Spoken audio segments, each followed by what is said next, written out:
नमस्कार, मैं आपके साथ के राणा। एएमपी नेटवर्क देख रहे हैं आप और कांग्रेस का रामद्रोही चेहरा एक बार फिर से उजागर हो गया है।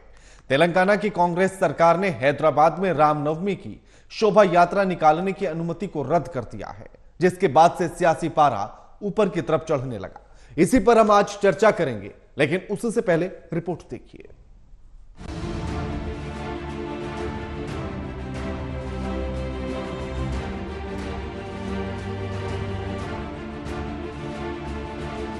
भगवान राम पर कांग्रेस का स्टैंड सुविधा अनुसार बदलते रहता है। राम मंदिर निर्माण से पहले कांग्रेस भगवान राम को काल्पनिक बताती थी। जब राम मंदिर बन गया तो कांग्रेस कहने लगी राम सबके हैं। तेलंगाना की कांग्रेस सरकार ने एक बार फिर से रामद्रोही कदम उठाया है। बीजेपी विधायक टी राजा सिंह ने दावा किया कि तेलंगाना सरकार ने हैदराबाद में रामनवमी के जुलूस की अनुमति रद्द कर दी है। बीजेपी विधायक ने दावा किया कि रामनवमी के एक दिन पहले रात 8:30 बजे उन्हें तेलंगाना पुलिस ने एक पत्र भेजकर सूचित किया कि इस वर्ष रामनवमी की शोभा यात्रा की अनुमति रद्द की जाती है। विधायक टी राजा सिंह ने कहा कि वर्षों से हमारी रामनवमी की शोभा यात्रा भक्ति का प्रतीक रही है, बल्कि देश भर से लाखों राम भक्त आते हैं। उन्होंने इसे हिंदुओं की स्वतंत्रता को अनुचित रूप से बाधा पहुंचाए जाने की कोशिश बताते हुए बेहद निराशाजनक करार दिया है। शोभा यात्रा आकाशपुरी हनुमान मंदिर से लेकर रामकोटी स्थित हनुमान व्यायामशाला तक जानी थी। हैदराबाद में जिस तरह तेलंगाना सरकार ने रामनवमी की शोभा यात्रा की अनुमति रद्द की, उससे कांग्रेस का हिंदू विरोधी चेहरा उजागर हो गया है। कांग्रेस नेता अपने आप को धर्मनिरपेक्ष बताते हैं, लेकिन उनके कथन और दावों में कितना दम और सच्चाई है, इसे तेलंगाना सरकार के फैसले से देखा जा सकता है। Bureau report, AMP network.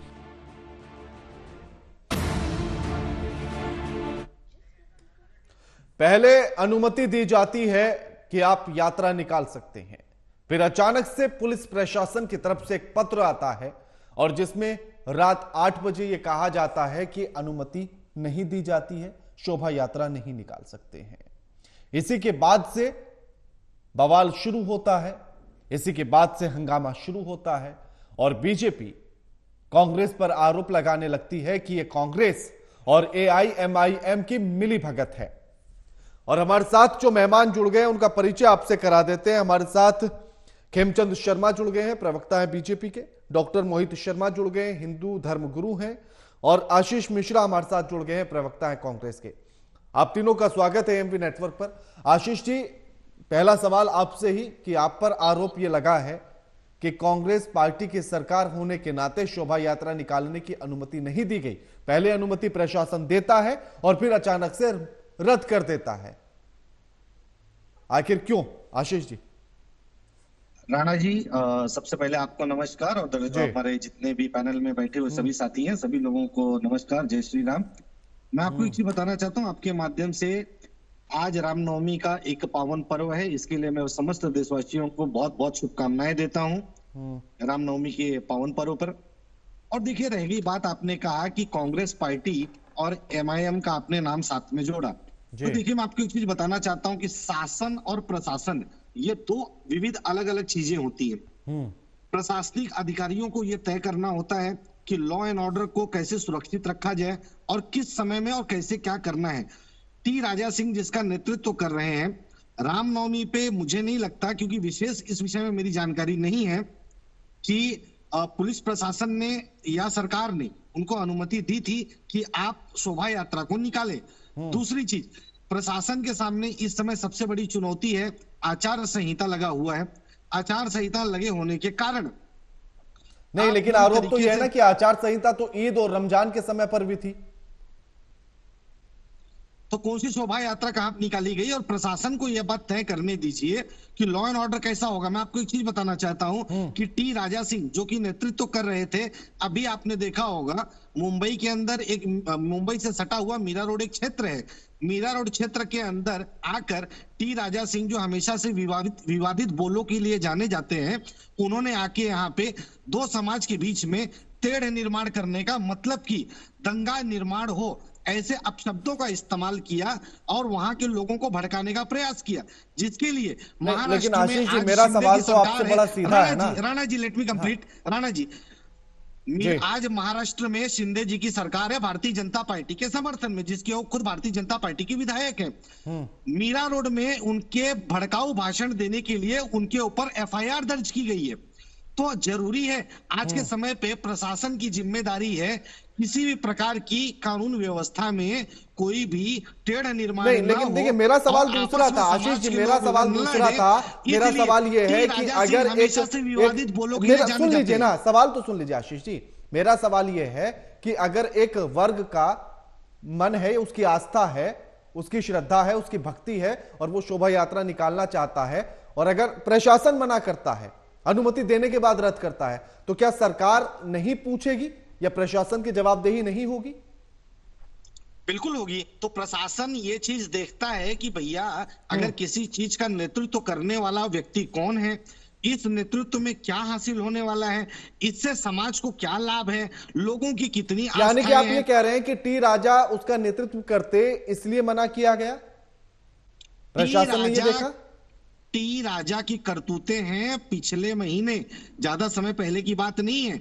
इसके पहले राम भगवान के जब अयोध्या राम मंदिर का निर्माण हुआ था, उसी समय मुंबई में कुछ दंगे भड़के, जिसके बाद टी राजा सिंह, मैं तो टी राजा सिंह को आज तक कभी किसी गरीब की मदद करते हुए नहीं देखा हूं। मैं टी राजा को कभी ऐसी जवाब दीजिए खेमचंद जी। हुए नहीं देखा। ठीक है आशीष जी, आशीष जी लौटूंगा, पढ़ाई के लिए काम करने के लिए निकलता हो। आशीष जी लौटूंगा मैं। खेमचंद जी, उनका ये कहना है कि ये प्रशासन का काम है, आचार संहिता लगी हुई है और किसके नेतृत्व में यात्रा निकाली जा रही है ये देखना भी जरूरी है प्रशासन को, कि जो लगातार भड़काऊ भाषण देते हो तो इस पर ध्यान देना भी जरूरी है।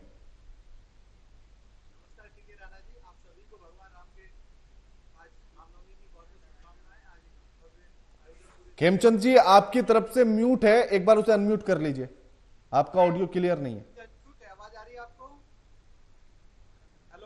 नहीं, अभी आपकी आवाज क्लियर नहीं है, आपकी तरफ से म्यूट है, उसको अनम्यूट कर लीजिए।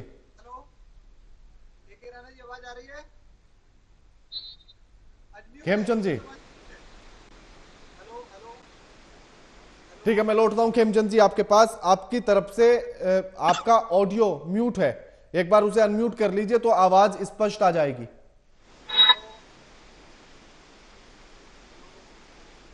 ठीक है, मैं लौटता हूं।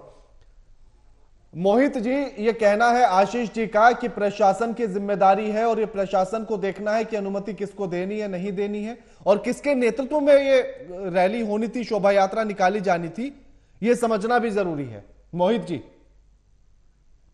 देखिए, शोभा यात्रा कहीं पर भी हो भारत में, प्रत्येक हिंदू को ये अधिकार है कि वो शोभा यात्रा निकाल सकता है। भारतीय संविधान धर्म निरपेक्ष है, संप्रदाय निरपेक्ष है। जैसे मुस्लिम लोग जुलूस निकालते हैं, हर हिंदू, मुसलमान, सिख, ईसाई सभी को यह अधिकार दिया गया है कि अपने अपने धर्म के अनुसार, अपने मजहब के अनुसार वो अपनी शोभा यात्रा, जुलूस जो भी निकालता है निकाल सकता है। प्रशासन का ये कार्य है कि उसमें किसी प्रकार की अराजकता ना हो, हिंसा ना हो और अस्त व्यस्त ना हो और प्रशासन की अनुमति से सूचनार्थ उसको प्रदान करके ये जुलूस और शोभा यात्रा निकाली जा सकती। तो प्रशासन का काम ये नहीं है कि किसी के धार्मिक कार्य में व्यवधान उत्पन्न करना, बल्कि प्रशासन नहीं, लेकिन उनका ये कहना है ना कि किसके नेतृत्व में निकाली जा रही थी, इसको देखना भी जरूरी है, क्योंकि उनके बयान हमेशा ऐसे रहे जो हिंसा या दंगे करा सकते हैं। देखिए, ऐसा धर्म सर्वोपरि होता है, धर्म हमेशा रहता है, राजनीतिक पार्टी और व्यक्ति तो आते जाते रहते हैं। तो कोई भी धार्मिक अनुष्ठान आज से नहीं, ये जब देश आजाद नहीं हुआ तो उसके पहले से हो रहे, अंग्रेजों के शासन काल में भी होते थे, मुगलों के शासन काल में भी होते थे। मोहित जी, ये यात्रा टी राजा के ही नेतृत्व में निकले, क्या ये जरूरी है? देखिए, ये कोई जरूरी नहीं है। जो भी शोभा यात्रा निकल रही है, अगर कोई व्यक्ति निकाला, आप उसको इंस्ट्रक्शन दे सकते हैं, सब कर सकते हैं। कोई भी शोभा यात्रा हर व्यक्ति को निकालने का अधिकार है, कोई कोर्ट ने उस पर रोक नहीं लगाई है कि आप नहीं निकाल सकते। ठीक है मोहित जी, लौटूंगा। मोहित तो ये कहेंगे उसके कारण हम नहीं निकालने दे रहे, तो बहाने मोहित जी मैं लौटूंगा। खेमचंद जी, उनका कहना है कि किसके नेतृत्व में निकाली जा रही है ये देखना होगा, और साथ ही आचार संहिता लगी हुई है, प्रशासन का काम है कि वो किसको अनुमति देता है, किसको नहीं देता है। आपको आवाज आ रही है? हाँ जी, आ रही है। ठीक है राणा जी, ये सिर्फ बहानेबाजी कर रहे हैं, तो ये सेलेक्टिव है। ये मौसम की तरह अपना रंग बदलते हैं, अपनी फितरत बदलते हैं। जब ईद पे इस तरीके की समस्या नहीं थी, रमजान में कोई समस्या नहीं थी, तो रामनवमी की समस्या कैसे आ गई? कौन होते हैं? कोर्ट है हमारे यहाँ पे, सिस्टम है, कानून है। अगर राजा पे कोई भी प्रतिबंध लगाना था तो कोर्ट लगाती। ये कौन होते हैं? आप कहते हैं कि मुंबई पे उन पे कार्रवाई, तो कानून अपना काम कर रहा है। तो आप यहाँ रामनवमी का जुलूस निकलने देते, यात्रा निकलने देते। अगर कुछ गलत होता तो आप कह सकते, लेकिन यहाँ पे आप लोगों ने जिस तरीके से रामनवमी की यात्रा रोकी, आप डरे हुए हैं। आपको पता है कि भारतीय जनता पार्टी अब तेलंगाना में जोरदार तरीके से वहां पे जीतने जा रही है। आप डरे हुए हैं, इसीलिए आप लोगों ने रामनवमी की यात्रा को निकलने नहीं दी, क्योंकि आपको डर लगता है कि रामनवमी की यात्रा निकलेगी, हिंदू सम्मिलित दिखेंगे, हिंदू साथ में निकलेंगे, तो कहीं ना कहीं आपको राजनीतिक रूप से नुकसान होगा। आप ये बोलिए, वोट का डर था और राम विरोधी कांग्रेस का जो स्वरूप है, जो चेहरा है, वो पुनः सामने आ गया। पहले आप भगवान राम को काल्पनिक कहते थे, फिर राम सेतु को काल्पनिक कहते थे, कोर्ट ने एफिडेविट दिया, फिर भगवान राम के मंदिर को लटकाया भटकाया। फिर जब निर्णय आ रहा था तो उस समय बोल रहे थे नहीं, चुनाव आ रहे हैं, ये चुनावों को प्रभावित करेगा, अभी निर्णय नहीं देना चाहिए, अभी कोर्ट को इसको डिले कर देना चाहिए, पेंडिंग में डाल देना चाहिए। बार बार आप लोगों ने दिखाया है। फिर भगवान राम के मंदिर का जब उद्घाटन हुआ तो वहां पे आप लोग नहीं गए। ये बार बार दिखाता है कि आप राम विरोधी हो, सिर्फ कहने के लिए, दिखाने के लिए कुछ मंदिर में जाते हो जब चुनाव आता है, लेकिन रियल एक्शन आपके ये है कि आप हिंदू विरोधी हो। लेकिन ठीक है आशीष जी, ये आरोप बार बार आप पर लगता है कि आप रामद्रोही हैं, आप हिंदू विरोधी हैं। आखिर ऐसा क्यों कि अगर रमजान पर आपकी सुरक्षा व्यवस्था मजबूत रह सकती है, ईद पर रह सकती है, तो रामनवमी पर क्यों नहीं? टी राजा को आप इंस्ट्रक्शन दे सकता था प्रशासन। आशीष जी, राणा साहब, राणा जी देखिए, मैं आपको ये तथाकथित जो धर्म के ठेकेदार बनते हैं, मैं इनको एक चीज बताना चाहता हूं। जब आप रमजान का नाम लेते हैं तो रमजान में भी हम राम को देखते हैं, रामनवमी में भी हम राम को देखते हैं। और ये बार बार ये जो कहा जाता है कि कांग्रेस ने एफिडेविट देके ये कहा था कि राम भगवान काल्पनिक है, तो मैं आपको ये बताना चाहता हूं कि भारतीय जनता पार्टी को ये बताना चाहिए, राम सेतु को लेके सुप्रीम कोर्ट ने इन्होंने क्या हलफनामा दिया है, उसका उन लोगों ने पुरावा दिया, और क्या उन लोगों ने स्टेटमेंट दिया है। भारतीय जनता पार्टी को यह स्पष्ट करना चाहिए। एक मिनट रुकिए ना, एक मिनट। हाँ, एक एक करके ही बात करेंगे। खेमचंद जी मैं लौटूंगा आपके पास, आऊंगा अभी।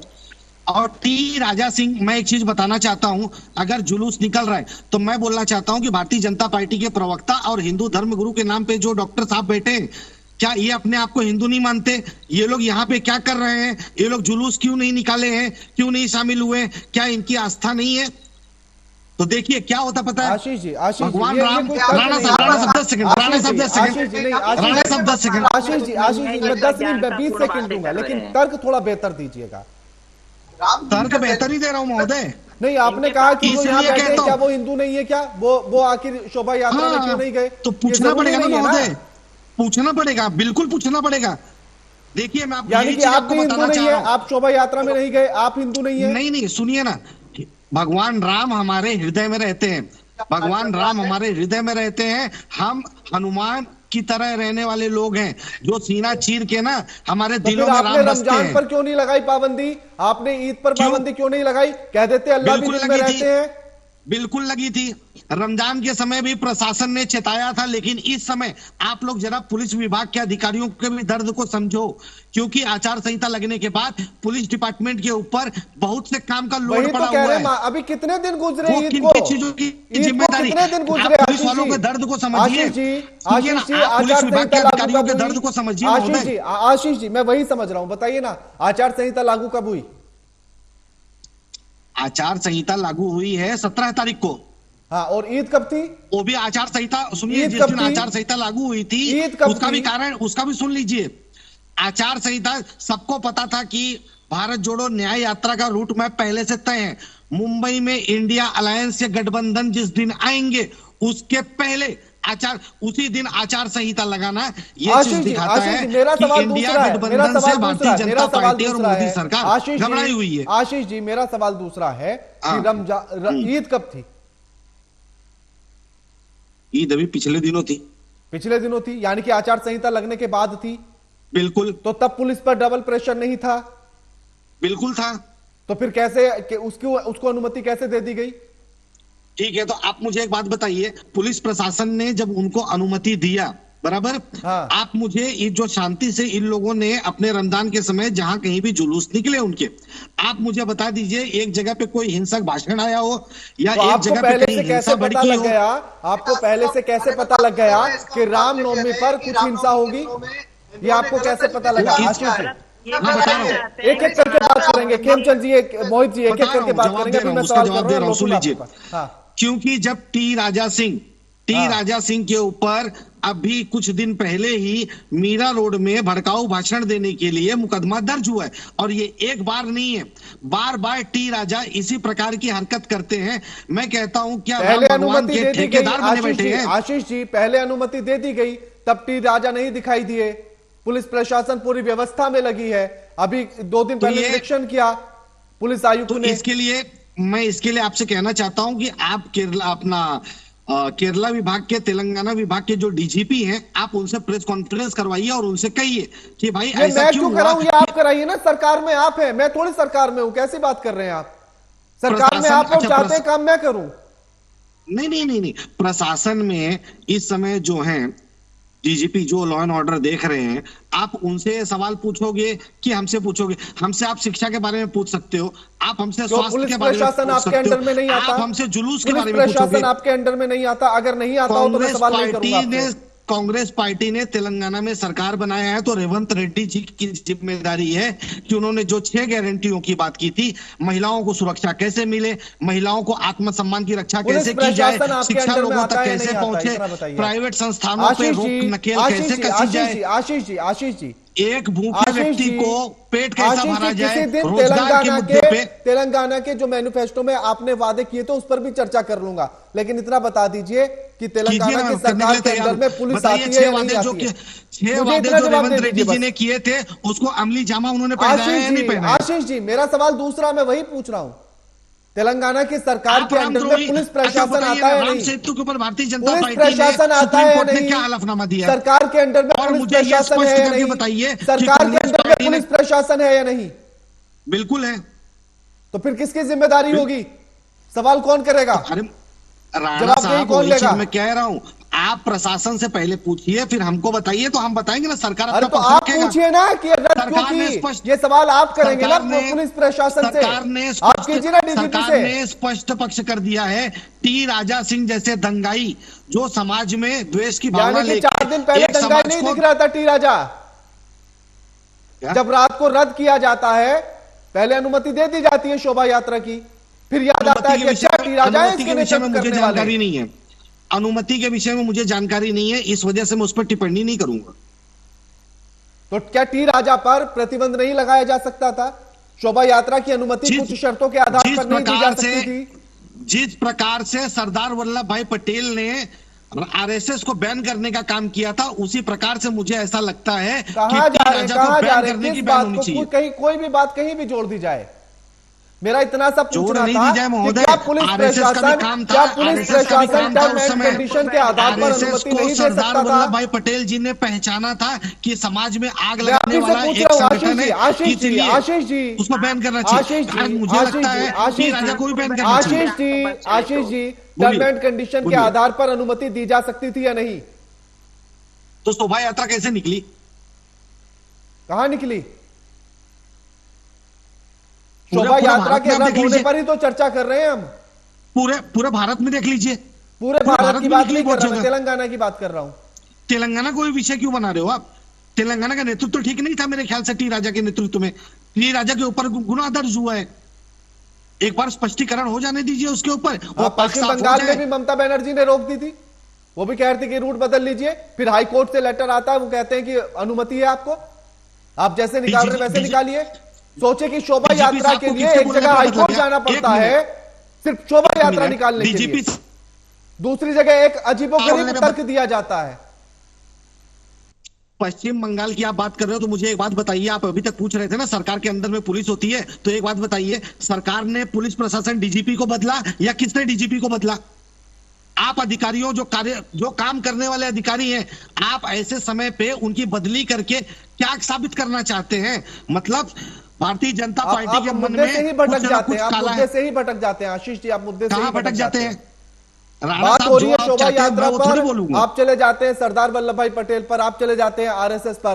खेमचंद जी क्यों नहीं जाना चाहिए? खेमचंद जी आखिर मैं पूछ रहा हूं आप ही का सवाल आशीष जी, उनका सवाल कि आखिर टी राजा के नेतृत्व में ही क्यों अनुमति दी जाए? आप क्यों चाहते हैं कि टी राजा के नेतृत्व में ही शोभा यात्रा निकले? उनके ऊपर एफआईआर रजिस्टर्ड किस लिए हुआ है पूछो। जो सबसे ज्यादा भड़काऊ भाषण देते हैं, जो सबसे ज्यादा विवादित बयान देते हैं, उनको सम्माननीय बनाने की जरूरत क्या? खेमचंद जी आ जा रही है। हाँ जी, सबसे पहले तो रामनवमी की आपके सभी दर्शकों को बहुत बहुत शुभकामनाएं। लास्ट टाइम आवाज नहीं आ रही थी, मैं वो शुभकामनाएं नहीं दे पाया, लेकिन उन्होंने स्पष्ट कर दिया है कि तेलंगाना का हर हिंदू आरएसएस का सदस्य है। इसीलिए अगर कोई भी हिंदू वहां पे हैदराबाद में रैली निकालने की बात करता है, रामनवमी का जुलूस निकालने की बात करता है, तो इनको आरएसएस दिखाई देती है, इनको वहां पे भारतीय जनता पार्टी दिखाई देती है। इस पे हमें गर्व है, क्योंकि भारतीय जनता पार्टी और आरएसएस हमेशा से राष्ट्रवाद की बात करती रही है, हिंदुत्व की बात करती रही है, करते रहेंगे, और हम सभी के लिए काम करते हुए ये हमारी रीति नीति में दिखता है। कांग्रेस ही सेलेक्टिव है, और सेलेक्टिव होते हुए ये दिखाते भी है बार बार कि ये राम विरोधी हैं, हिंदू विरोधी हैं। इसीलिए जब हिंदुओं की बात आती है तो ये अटकाने भटकाने की बातें करते हैं, बानेबाजी करते हैं। अरे हिंदू तो वहां पे लाखों की संख्या में पार्टिसिपेट करना चाह रहे थे, सेलिब्रेट करना चाह रहे थे। 500 साल बाद हिंदुत्व और हिंदू की बात कर रहे हैं। नहीं, जो टी राजा की भाषा है, हिंदू बेचारे भी बेरोजगार। आशीष जी एक एक करके बात करेंगे, समय भी कम, मैं सवाल ले रहा हूँ। नहीं, ये हमेशा एक ही ठेकेदार की बात कर रहे हैं, राम भगवान के ठेकेदार हैं। आशीष जी खेमचंद जी, टी राजा की जो भाषा है उससे सहमत हैं आप? टी राजा की अगर कोई भाषा गलत है तो उसमें कानून काम करेगा। क्या ऐसी भाषा का व्यक्ति हिंदुत्व का चोला ओढ़े? क्या ऐसी भाषा का व्यक्ति हिंदुत्व का चोला ओढ़े? वो हिंदुओं के लिए काम करते हैं, खड़े रहते हैं, जिस तरीके की ताकत। नहीं, मैं भाषा पर बात कर रहा हूँ अभी, मैं भाषा पर बात कर रहा हूँ अभी। उनकी बहन बेटियों के साथ अत्याचार करती हैं, उनके घरों में घुस के मारने का काम करती है, वो प्रोटेक्शन का काम करते हैं, उनके साथ खड़े रहते हैं, जमीनी नेता है। मैं भाषा की बात कर रहा हूँ, जिस तरह की भाषा उनकी है। ठीक है मोहित जी हाँ, लोटना खेमचंद जी समय कम है, खेमचंद जी समय कम है। मोहित जी क्या लगता है कि टी राजा जैसे लोगों को नेतृत्व करना चाहिए और हिंदुत्व के नाम पर उन्हें आगे करना चाहिए? खेमचंद जी समय कम है। मोहित जी देखिए, मैं ये आशीष मिश्रा जी कह रहे हैं और सबको बैन कर मैं पूछता हूं कि बहुत सारे मुस्लिम होते हैं जो आतंकवादी बन जाते हैं, तो क्या पूरे इस्लाम को बैन करने की बात कभी कहते हैं? कभी ये कहते हैं कि पूरे जो भी मुसलमानों के कार्यक्रम को बैन कर देंगे, वहां कोई आतंकवादी घटना हो? व्यक्ति विशेष सवाल करेंगे। आशीष जी मैं वही सवाल ले रहा हूँ। हाँ मोहित जी, मेरा सवाल सीधा सा था कि आखिर क्या टी राजा जैसे लोगों को हिंदुत्व का नेतृत्व करना चाहिए? देखिए, मैं किसी व्यक्ति विशेष की बात नहीं कह रहा हूं, सनातन धर्म सदियों से चला आ रहा है। मेहमानों का हमारे साथ इस चर्चा में जुड़ने के लिए और ये तमाम बातचीत करने के लिए। लेकिन तेलंगाना में पहले अनुमति दी जाती है कि शोभा यात्रा आप निकाल सकते हैं, लेकिन फिर अचानक से रात को 8 बजे एक पत्र पुलिस प्रशासन की तरफ से आता है और शोभा यात्रा की अनुमति को रद्द कर दिया जाता है, जिसके बाद से राजनीति चरम पर है। लगातार खबरों के लिए देखते रहिए एएमपी नेटवर्क। नमस्कार।